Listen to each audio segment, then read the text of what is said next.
ભરૂચના ઝઘડિયાના જીઆઈડીસીમાં એક ઘટના બની। એ ઘટના બ્લાસ્ટની હતી। એના પછી જે વ્યક્તિના મૃત્યુ થયા છે, જે ઘાયલ હતા, એના ન્યાય માટે ચૈતર વસાવા જીઆઈડીસી પહોંચે છે, મૃતક પરિવાર સાથે પહોંચે છે અને પછી થાય છે બબાલ। એ બબાલ એટલી બધી ઉગ્ર બની જાય છે કે ચૈતર વસાવા અને મૃતકના પરિવાર, જે કથિત રીતના એવું કહેવામાં આવે છે કે રોશન વસાવા જે છે એ અને ચૈતર વસાવા વચ્ચે ઝપાઝપી થાય છે। ચૈતર વસાવા લાફો મારે છે અને સામેનો વ્યક્તિ પણ ચૈતર વસાવાને લાફો મારે છે। આ આખી ઘટના પછી ચૈતર વસાવા સામે 3 ફરિયાદ નોંધાઈ છે, 3 એફઆઈઆર નોંધાઈ છે। એફઆઈઆર સેન્સિટિવ છે અને એટલે જ અમારા સુધી નથી આવી, તમને બતાવી નહીં શકીએ, પણ એ વાત સાચી છે કે ચૈતર વસાવા સામે 3 ફરિયાદ, 3 ગુના નોંધાયા છે।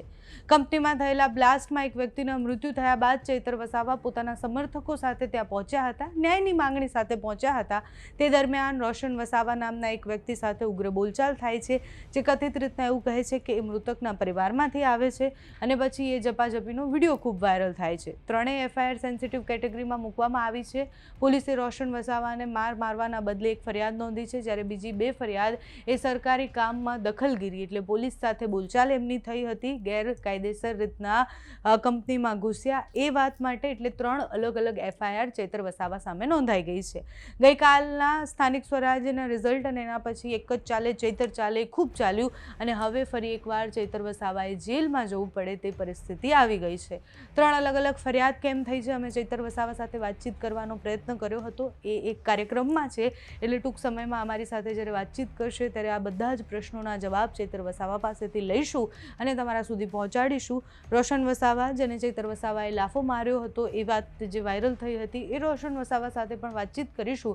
પણ આખી ઘટના પછી પ્રશ્ન એ થાય છે કે અમુક નેતા જે જેલ જવા માટે ચર્ચામાં આવતા હોય છે, એ ચૈતર વસાવા સામે થયેલી 3 ફરિયાદ એ હવે કેવી રીતના આગળ કાર્યવાહી કરે છે, ચૈતર વસાવાએ ફરીથી જેલમાં જવાનો વારો આવશે કે કેમ, એ મોટો પ્રશ્ન છે।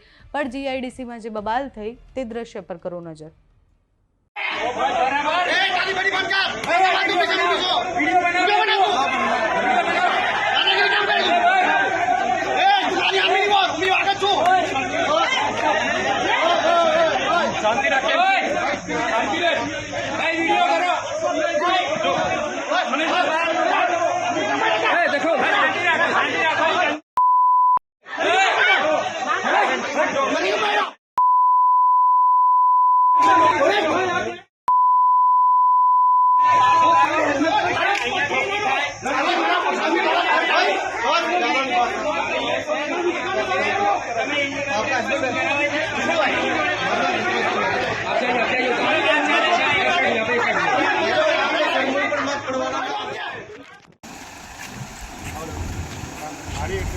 ओ भाई एमएलए की गाड़ी છે ને આ કઈ તારા બાપની પ્રોપર્ટી નથી।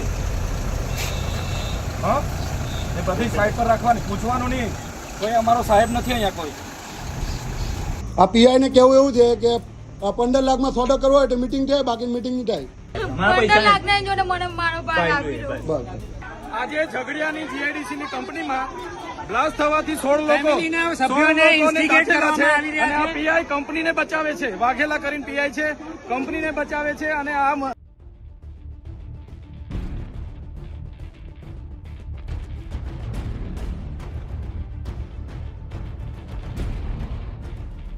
તમે પીએસઆઈ કોણ છે ભાઈ? તમે તો બોલાવો, તમને ખબર નહીં પડતી કે પીઆઈ સાહેબ જ અંદર? હા બોલાવો, પીઆઈ ને બોલાવો। એમને મેસેજ આપી દીધો, અંદર શું કરે છે? અહીંયા આવ્યા છે એ વાત કરવા કોને?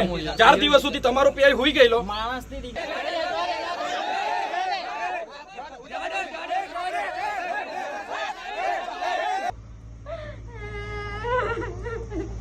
આ એક બેન કકલી રહી છે બચારી એના ભાઈના ન્યાય માટે।